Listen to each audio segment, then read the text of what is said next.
Hello guys, इस video में मैं मई 2021 के कुछ इम्पॉर्टेंट बाकी के बचे हुए करंट अफेयर्स के क्वेश्चंस लेकर आई हूँ जो आपके UP PCS pre RO ARO TET super TET जो 2021 में होने वाले हैं उन एग्ज़ाम्स के लिए बहुत ही इम्पॉर्टेंट हैं। तो आइए वीडियो को शुरू करते हैं। तो हमारा फर्स्ट क्वेश्चन है, केंद्र सरकार ने अत्याधुनिक रसायन सेल एसीसी बैटरी के विनिर्माण को बढ़ावा देने हेतु कितने करोड़ रुपए के अनुमानित व्यय की उत्पादन से जुड़ी प्रोत्साहन योजना पीएलआई को मंजूरी दी है। तो गाइज इसका राइट आंसर होगा 18,100 करोड़ रुपए। तो अब आइए इसके बारे में विस्तार से जान लेते हैं। केंद्र सरकार ने 12 मई 2021 को अत्याधुनिक रसायन सेल एसीसी बैटरी के विनिर्माण को बढ़ावा देने के लिए 18,100 करोड़ रुपए के अनुमानित व्यय की उत्पादन से जुड़ी प्रोत्साहन योजना पीएलआई को मंजूरी दे दी। इस नीति का मकसद विनिर्माताओं को वैश्विक रूप से प्रतिस्पर्धी बनाना, निर्यात को बढ़ावा देना, व्यापक स्तर पर उत्पादन के जरिए पैमाने की मितव्ययिता हासिल करना तथा अत्याधुनिक उत्पाद का विनिर्माण करना है।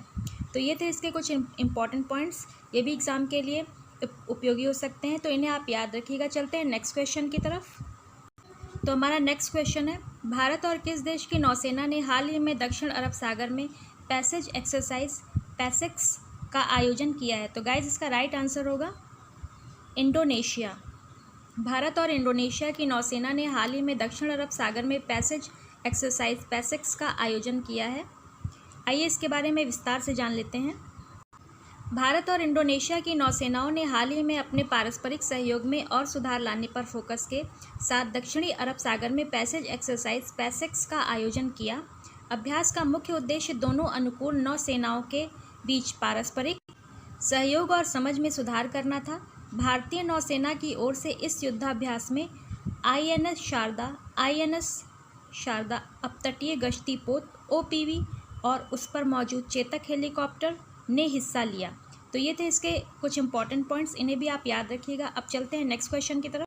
तो गाइज हमारा नेक्स्ट क्वेश्चन है, हाल ही में निम्न में से किसे नेपाल के प्रधानमंत्री के रूप में नियुक्त किया गया है। तो इसका राइट आंसर है केपी शर्मा ओली। केपी शर्मा ओली को नेपाल के प्रधानमंत्री के रूप में नियुक्त किया गया है। आइए इनके बारे में विस्तार से जान लेते हैं। केपी शर्मा ओली एक बार फिर से नेपाल के प्रधानमंत्री नियुक्त किए गए हैं।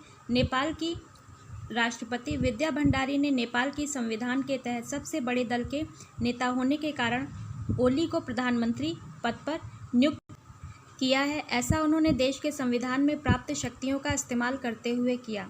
तो ये थे इसके कुछ इंपॉर्टेंट पॉइंट्स, इन्हें भी आप याद रखिएगा। चलते हैं नेक्स्ट क्वेश्चन की तरफ। तो हमारा नेक्स्ट क्वेश्चन है, सऊदी अरब ने हाल ही में भारत और किस देश से मसले सुलझाने के लिए वार्ता का आह्वान किया। तो इसका राइट आंसर है पाकिस्तान। सऊदी अरब ने हाल ही में भारत और पाकिस्तान से मसले सुलझाने के लिए वार्ता का आह्वान किया है। आइए इसके बारे में विस्तार से जान लेते हैं। सऊदी अरब ने हाल ही में भारत और पाकिस्तान के बीच कश्मीर समेत लंबित मुद्दों को सुलझाने के लिए वार्ता के महत्व पर जोर दिया है। पाकिस्तान के विदेश मंत्रालय ने प्रधानमंत्री इमरान खान और सऊदी अरब के युवराज क्राउन प्रिंस मोहम्मद बिन सलमान के बीच हुई उच्च स्तरीय वार्ता के बाद एक संयुक्त बयान जारी किया। इस पर दोनों देश के बीच सहमति बनी है। तो गाइज ये थे इसके कुछ इंपॉर्टेंट पॉइंट्स, इन्हें भी आप याद रखिएगा। चलते हैं नेक्स्ट क्वेश्चन की तरफ। तो हमारा नेक्स्ट क्वेश्चन है, कोरोना वायरस संक्रमण के प्रसार की रोकथाम के मद्देनज़र किस राज्य सरकार ने 10 मई से सार्वजनिक परिवहन निलंबित करने की घोषणा की है। तो गाइज इसका राइट आंसर होगा हिमाचल प्रदेश। कोरोना वायरस संक्रमण के प्रसार की रोकथाम के मद्देनज़र हिमाचल प्रदेश सरकार ने 10 मई से सार्वजनिक परिवहन निलंबित करने की घोषणा की है। आइए इसके बारे में विस्तार से जान लेते हैं। कोरोना वायरस संक्रमण के प्रसार की रोकथाम के मद्देनज़र हिमाचल प्रदेश सरकार ने 10 मई से सार्वजनिक परिवहन निलंबित करने की घोषणा की है। हिमाचल प्रदेश सरकार ने कहा कि यह भी फैसला लिया गया कि रोज़मर्रा की ज़रूरतों के सामान की दुकानें एक दिन में केवल 3 घंटे के लिए खुलेंगी और इनका समय तय किए जाने का निर्णय संबंधित उपायुक्त करेंगे। तो गाइज ये थे इसके कुछ इंपॉर्टेंट पॉइंट्स। अब चलते हैं नेक्स्ट क्वेश्चन की तरफ। तो हमारा नेक्स्ट क्वेश्चन है, अफगानिस्तान में किस देश के वरिष्ठ राजनयिक विनेश कालरा का निधन हो गया है। तो गाइज इसका राइट आंसर है भारत। अफगानिस्तान में भारत के वरिष्ठ राजनयिक विनेश कालरा का निधन हो गया है। आइए इसके बारे में विस्तार से जान लेते हैं।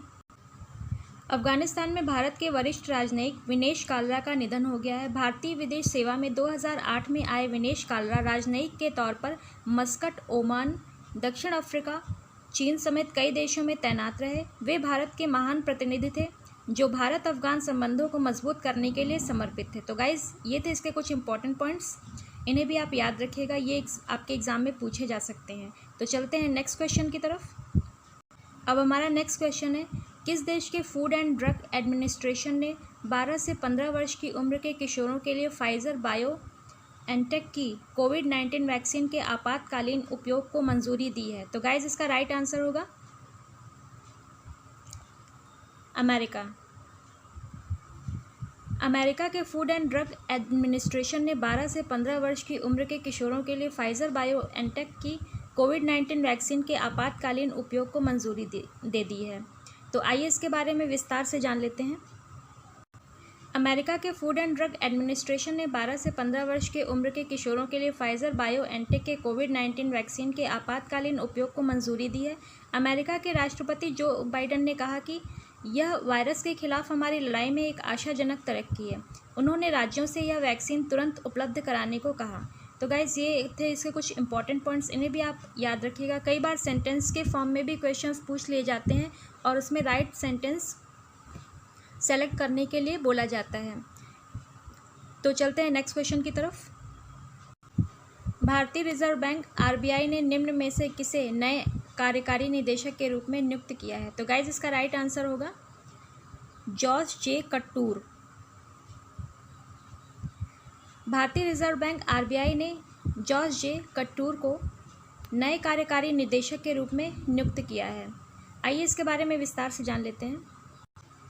भारतीय रिजर्व बैंक ने जॉर्ज जे कट्टूर को नए कार्यकारी निदेशक के रूप में नियुक्त किया है। कार्यकारी निदेशक के रूप में पदोन्नत होने से पहले कट्टूर कर्नाटक के क्षेत्रीय निदेशक के रूप में बेंगलुरु क्षेत्रीय कार्यालय आरबीआई का नेतृत्व कर रहे थे। कट्टूर को 30 साल से अधिक का अनुभव है। वे अपने सेवा के दौरान संचार, मानव संसाधन प्रबंधन, वित्तीय समावेशन, पर्यवेक्षण, मुद्रा प्रबंधन और रिजर्व बैंक के अन्य क्षेत्रों में भी उन्होंने कार्य किया है। तो ये थे इसके कुछ इंपॉर्टेंट पॉइंट्स, तो इन्हें भी आप याद रखिएगा। चलते हैं नेक्स्ट क्वेश्चन की तरफ। अंतर्राष्ट्रीय नर्स दिवस, इंटरनेशनल नर्सेज डे निम्न में से किस दिन मनाया जाता है? तो गाइज इसका राइट आंसर है 12 मई।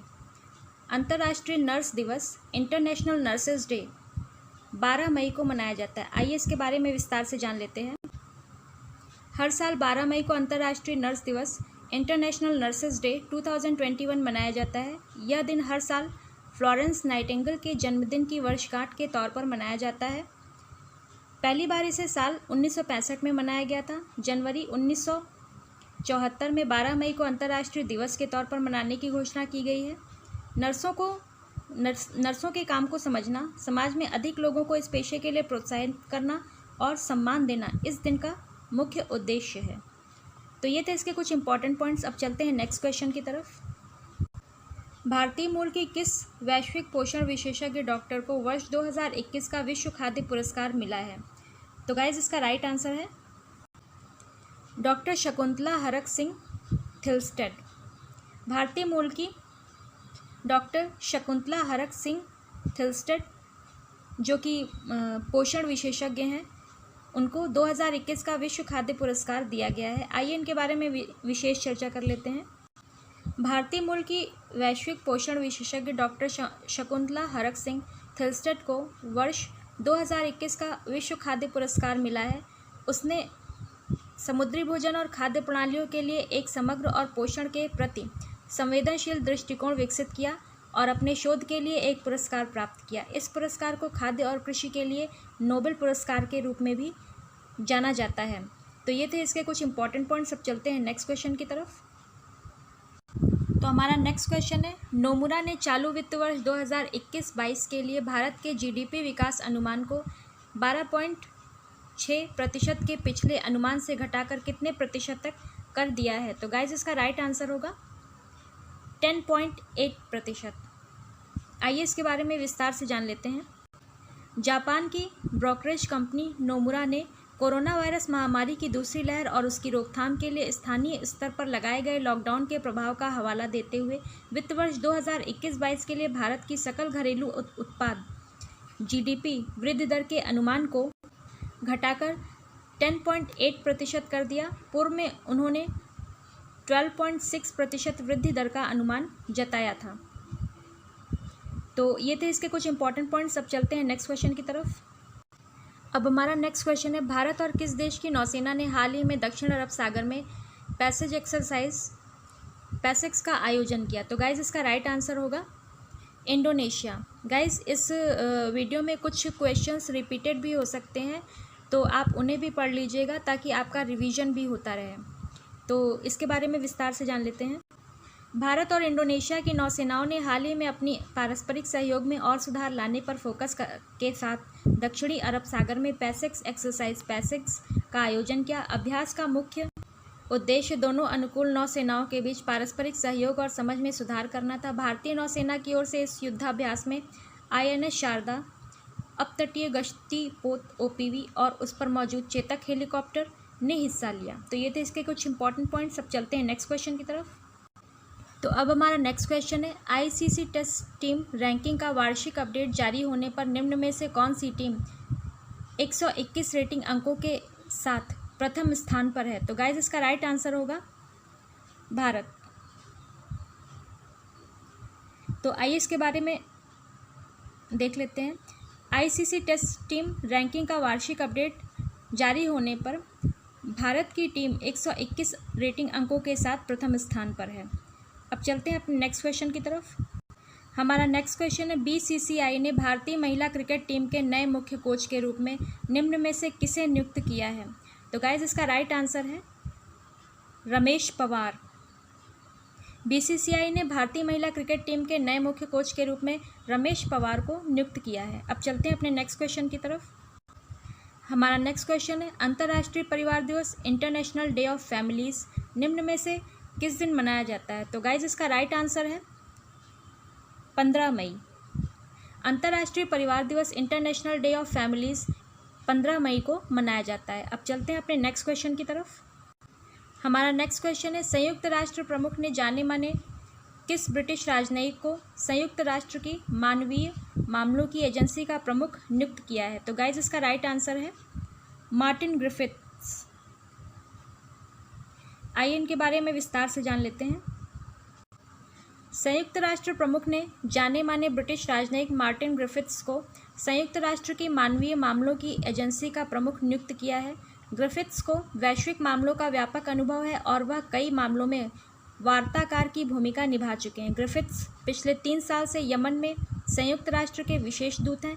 ग्रिफिथ्स मार्क लोकॉक का स्थान लेंगे, जिन्होंने 4 साल तक मानवीय मामलों एवं आपात राहत समन्वयक के अवर महासचिव के तौर पर सेवा दी। तो गाइज इसमें आप ये भी याद रखिएगा कि वो किसका स्थान लेंगे, और इसमें जितने भी इंपॉर्टेंट पॉइंट्स दिए हुए हैं उन्हें भी आप याद रखिएगा, इन पर भी आपके एग्जाम में क्वेश्चन बन सकता है। तो चलते हैं नेक्स्ट क्वेश्चन की तरफ। अब हमारा नेक्स्ट क्वेश्चन है, निम्न में से किस देश के जनसंख्या विशेषज्ञों का कहना है कि भारत जल्दी दुनिया की सर्वाधिक आबादी वाला देश बन सकता है? तो गाइज इसका राइट आंसर होगा चीन। आइए इसके बारे में विस्तार से जान लेते हैं। चीन के जनसंख्या विशेषज्ञों का कहना है कि भारत जल्दी दुनिया की सर्वाधिक आबादी वाला देश बन सकता है। संयुक्त राष्ट्र यूनाइटेड नेशंस का अनुमान है कि भारत साल 2027 तक चीन को पीछे छोड़कर दुनिया की सर्वाधिक आबादी वाला देश बन जाएगा। चीनी विशेषज्ञों का अनुमान है कि संयुक्त राष्ट्र द्वारा किए गए आकलन से पहले ही यह स्थिति आ सकती है। तो ये थे इसके कुछ इंपॉर्टेंट पॉइंट्स। गाइस, आपको अगर मेरा ये वीडियो पसंद आ रहा है तो आप अधिक से अधिक मेरे वीडियो को लाइक करें और शेयर करें, और कमेंट बॉक्स में बताएं कि मुझे अपने वीडियो में और क्या इम्प्रूवमेंट करना चाहिए, ताकि मुझे आपके लिए आगे वीडियो बनाने में मोटिवेशन मिल सके। आपके कमेंट्स और सजेशन से ही मुझे आपके लिए नेक्स्ट वीडियो बनाने का मोटिवेशन मिलता है। तो चलते हैं नेक्स्ट क्वेश्चन की तरफ। तो गाइज हमारा नेक्स्ट क्वेश्चन है, केंद्र सरकार ने अत्याधुनिक रसायन सेल PCC बैटरी के विनिर्माण को बढ़ावा देने हेतु कितने करोड़ रुपए के अनुमानित व्यय के उत्पादन से जुड़ी प्रोत्साहन योजना PLI को मंजूरी दे दी है?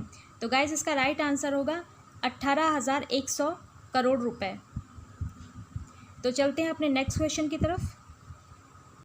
तो हमारा नेक्स्ट क्वेश्चन है, हाल ही में किस देश ने 12 से 15 वर्ष आयु वर्ग के बच्चों के लिए फाइजर बायोएनटेक कंपनी की कोविड वैक्सीन को मंजूरी दे दी है? तो गाइज इसका राइट आंसर होगा अमेरिका। हाल ही में अमेरिका देश ने 12 से 15 वर्ष आयु वर्ग के बच्चों के लिए फाइजर बायोएनटेक कंपनी की कोविड वैक्सीन को मंजूरी दे दी है। अब चलते हैं अपने नेक्स्ट क्वेश्चन की तरफ। हमारा नेक्स्ट क्वेश्चन है, drugs controller general of India DCGI ने 2 से 18 साल के उम्र के बच्चों के लिए किस वैक्सीन के ट्रायल को दूसरे और तीसरे चरण के लिए मंजूरी दे दी है? तो गाइज इसका राइट आंसर होगा कोवैक्सीन। आइए इसके बारे में विस्तार से जान लेते हैं। Drug controller general of India DCGI ने 2 से 18 साल की उम्र के बच्चों के लिए कोवैक्सीन के ट्रायल को दूसरे और तीसरे चरण के लिए मंजूरी दे दी है। DCGI की तरफ से मंजूरी मिलने के बाद हैदराबाद की भारत बायोटेक 525 स्वस्थ वॉलंटियर्स पर कोवैक्सीन के दूसरे और तीसरे चरण का ट्रायल करेगी।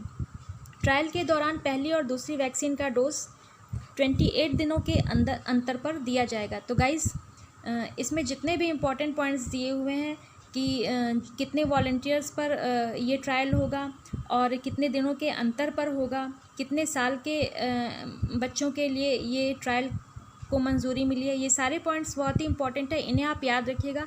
इन पर भी एग्ज़ाम में क्वेश्चंस बन सकते हैं। तो आइए चलते हैं नेक्स्ट क्वेश्चन की तरफ। तो हमारा नेक्स्ट क्वेश्चन है, हाल ही में कितने राज्यों ने प्रधानमंत्री गरीब कल्याण अन्न योजना PMGKAY के तहत खाद्यान्न वितरण शुरू किया है? तो गाइज इसका राइट आंसर होगा 13। आइए इसके बारे में विस्तार से जान लेते हैं।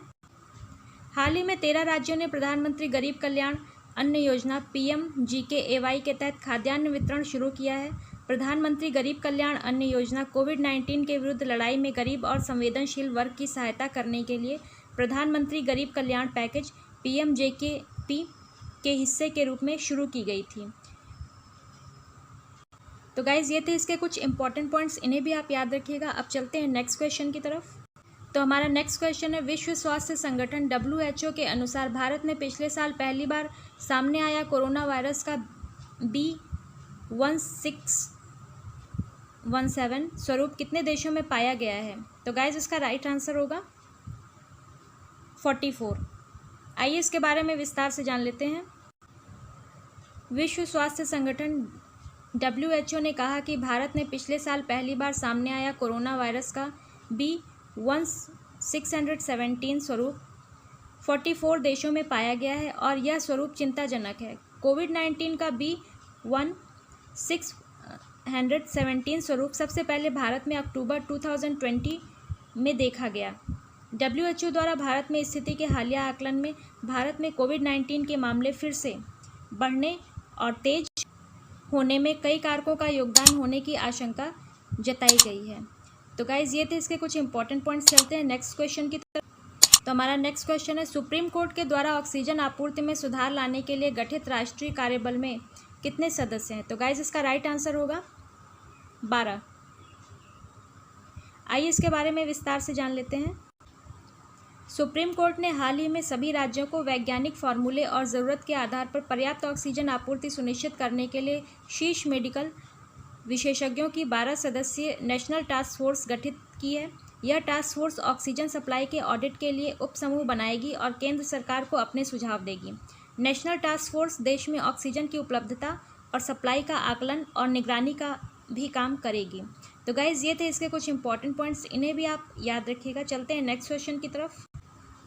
निम्न में से किस देश ने कोविड-19 को लेकर एहतियाती कदम उठाते हुए 13 मई से भारत और अन्य दक्षिण एशियाई देशों के पर्यटकों का प्रवेश रोक दिया है? तो गाइज इसका राइट आंसर है मालदीव।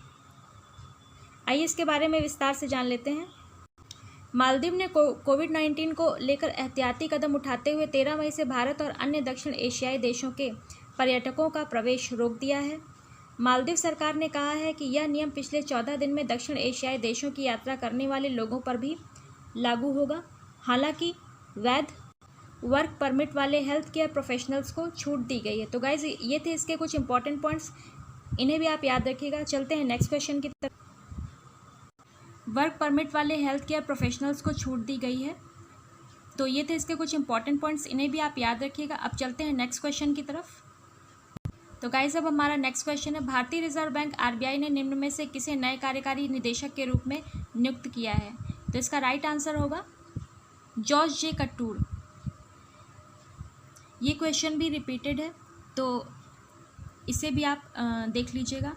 अब चलते हैं नेक्स्ट क्वेश्चन की तरफ।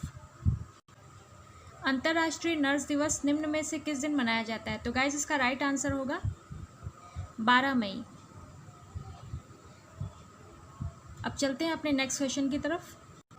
तो गाइस हमारा नेक्स्ट क्वेश्चन है, न्यूजीलैंड की किस विकेट कीपर बल्लेबाज ने क्रिकेट के सभी प्रारूपों से संन्यास लेने की घोषणा की है? तो गाइस इसका राइट आंसर होगा बीजे वॉटलिंग।